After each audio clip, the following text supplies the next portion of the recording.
Hello everyone. In today's video we are going to see a traditional breakfast recipe, that is Ubbu Rotti. So here I have taken 2 cups of cut sambar rice and 2 cups of regular dosa rice. So instead of cut sambar rice you can also take any variety of parboiled rice. So I have washed it thoroughly and now soaking it for 8 hours, and after 8 hours I am going to grind this into a smooth batter using a grinder.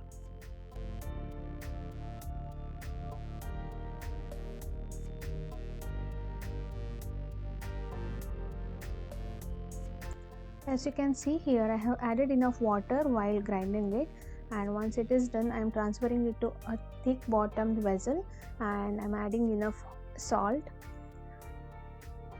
So I am showing the consistency here, it is of flowing consistency.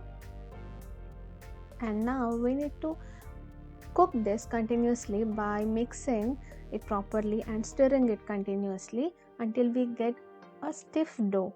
Should start leaving the pan, and so you can see here it starts separating the pan when it is completely cooked. So it may take around 6 to 7 minutes. See, when you touch with the dry hand it should not stick. So this is ready now, and now we can switch it off and keep it for cooling. Meantime, I'll prepare a side dish for this.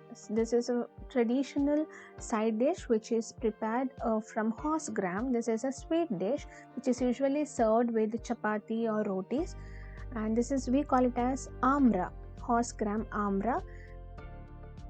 I'm taking about 1 cup of horse gram here and roasting it nicely until the color changes, and it should cool now, and then I'm going to cook this in a pressure cooker for about 3 whistles.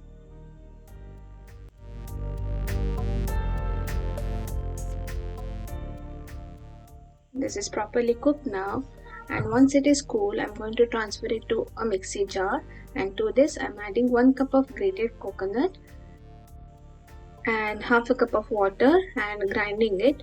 And in between, if you want, you can add some more water and grind it to a coarse paste. So you can see here, this is how it should be. Now I am transferring this into a vessel and adding enough water to bring it to a right consistency. Here I have added about 2 cups of water, and I'm going to mix this nicely, and then I'm going to add about half a cup of jaggery and mixing it.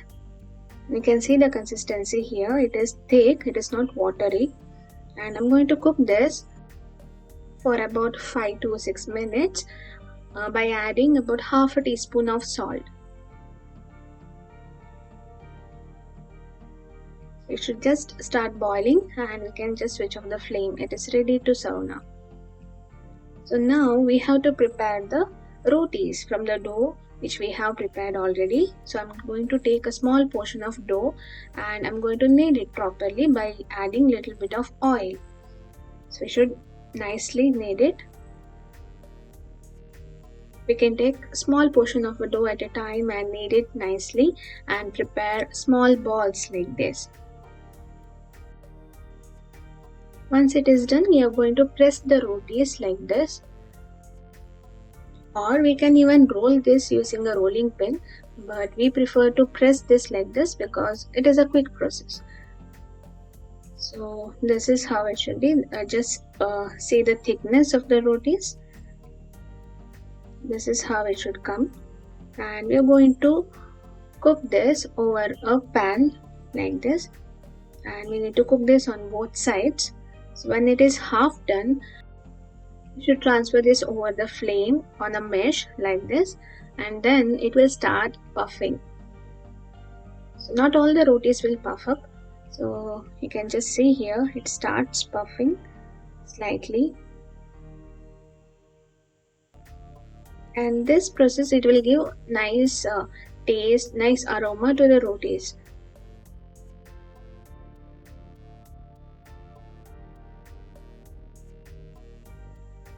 As you have observed in the video, not all the rotis are going to puff up.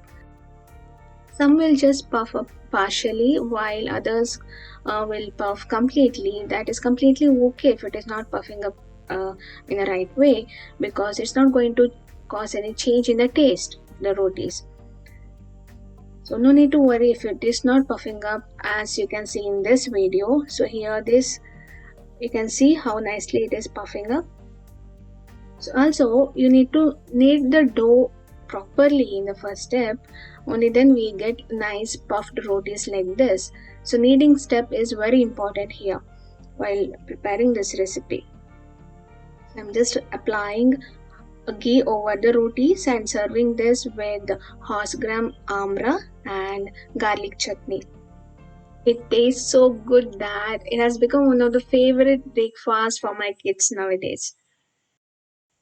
So I request all of you to try this healthy breakfast recipe and share your feedback with me. Thank you for watching.